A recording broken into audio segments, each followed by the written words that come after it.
सभी विद्यार्थियों का एक्चुअल स्टडी में स्वागत है। आज हम क्लास 9th के फिजिक्स के चैप्टर नंबर 2 के महत्वपूर्ण टॉपिक न्यूटन की गति का द्वितीय नियम समझेंगे। इसके पहले हम लोगों ने न्यूटन की गति का प्रथम नियम पढ़ा था। इसे संवेग का नियम भी कहते हैं, यानी लॉ ऑफ मोमेंटम भी इसे कहते हैं।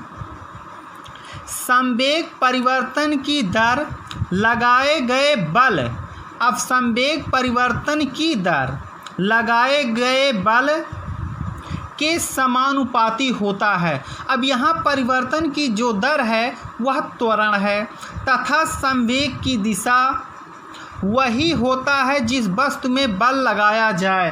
कहने का मतलब ये है कि संवेग परिवर्तन की दर और लगाए गए बल के समानुपाती होता है। यानी F क्या होता है? F यानी जो बल है यह समानुपाती होता है किसके?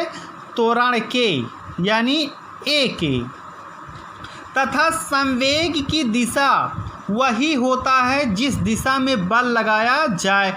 अब हम समझेंगे संवेग क्या है।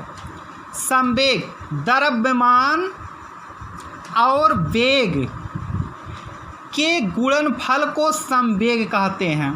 ध्यान से समझिएगा, द्रव्यमान और वेग के गुणनफल को संवेग कहते हैं।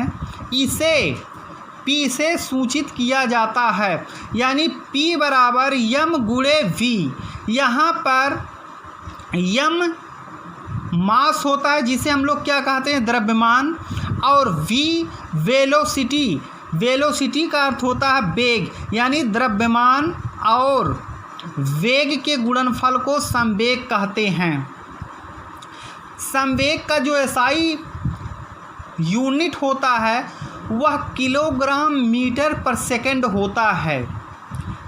न्यूटन के सेकंड नियम से बल का व्यंजक प्राप्त होता है। इसके पहले हम लोगों ने देखा भी है कि संवेग परिवर्तन की दर लगाए गए बल के समानुपाती होता है, यानी F बराबर m गुणे A।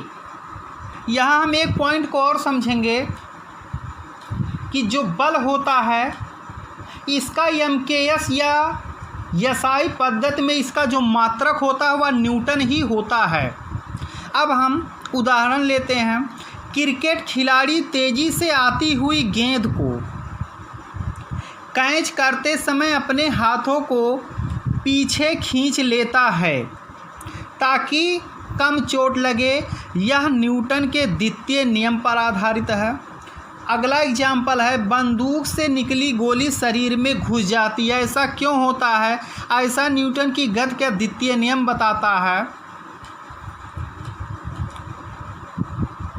इसके बाद हम न्यूटन की गति का तृतीय नियम पढ़ेंगे।